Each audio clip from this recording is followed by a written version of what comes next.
Hey, besties!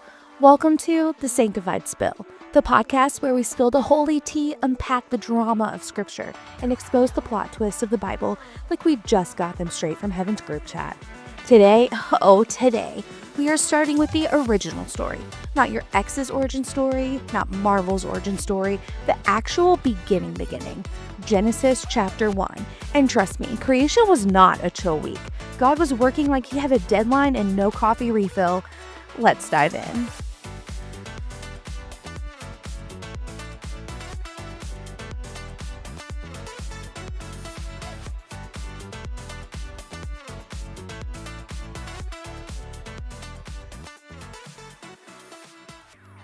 So let me set the scene.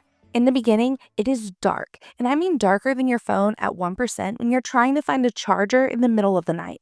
Nothing exists, no stars, no Pinterest-worthy skies, not even a Target. Tragic. But God is already there, just existing, unbothered, eternal, probably tapping his fingers like, let me go ahead and make a universe real quick.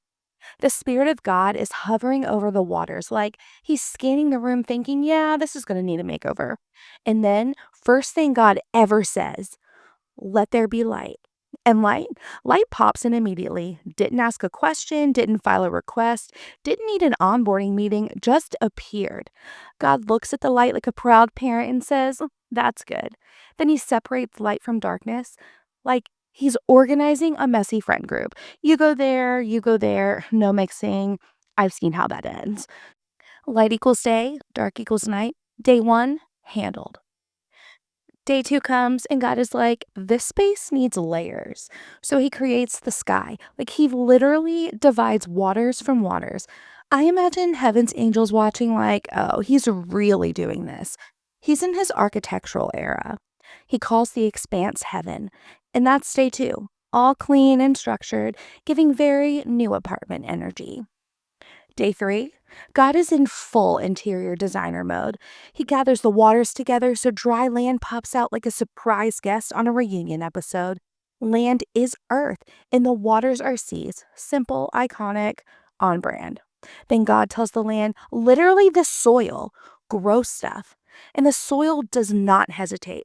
Plants start sprouting, trees start growing. Everything is producing seeds and fruit according to its kind. It's giving cottagecore, farmer's market chic, your aesthetic Christian friend's garden. Day 3, flourishing, thriving. The world is finally starting to look like something you'd post on Instagram.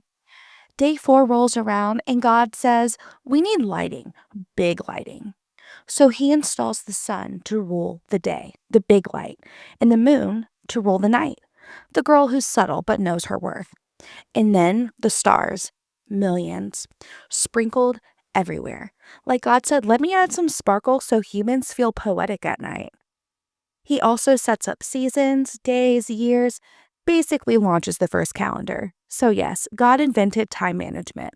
Some of y'all could take notes. Day 5, God turns the oceans into a full-on reality show. He fills the waters with living creatures, the cute fish, the massive ones, the ones science still hasn't figured out.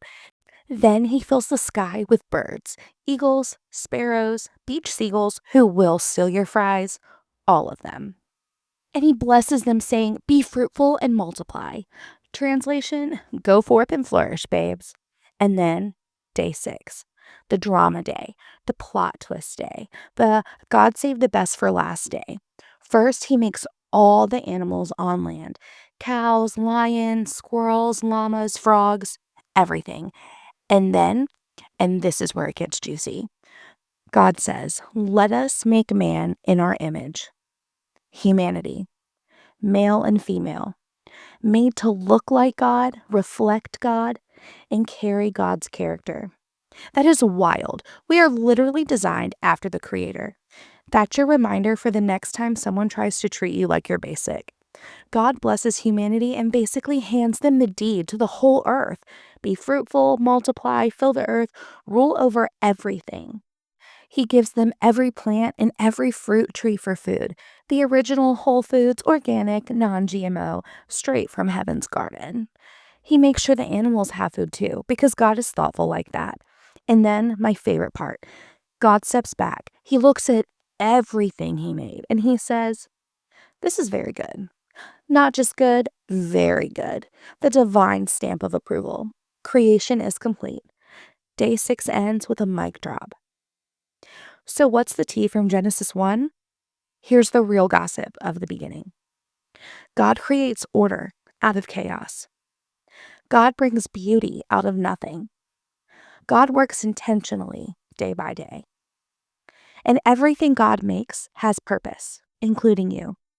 If He can speak light into existence, He can speak into your situation too. Thanks for listening to the Sanctified Spill. If you love this vibe, the holy tea, the dramatic breakdown, the scripture receipts, make sure you follow us on social media, share this episode on your story, send it to your group chat, and leave a comment if you want more Bible tea every week. Next episode, we're getting into Genesis chapter 2, the extended edition of humanity's creation. It gets personal, and yes, it gets dramatic. Until then, stay blessed, stay curious, and remember, heaven has the receipts. I'm just here to read them to you. See you next time, besties.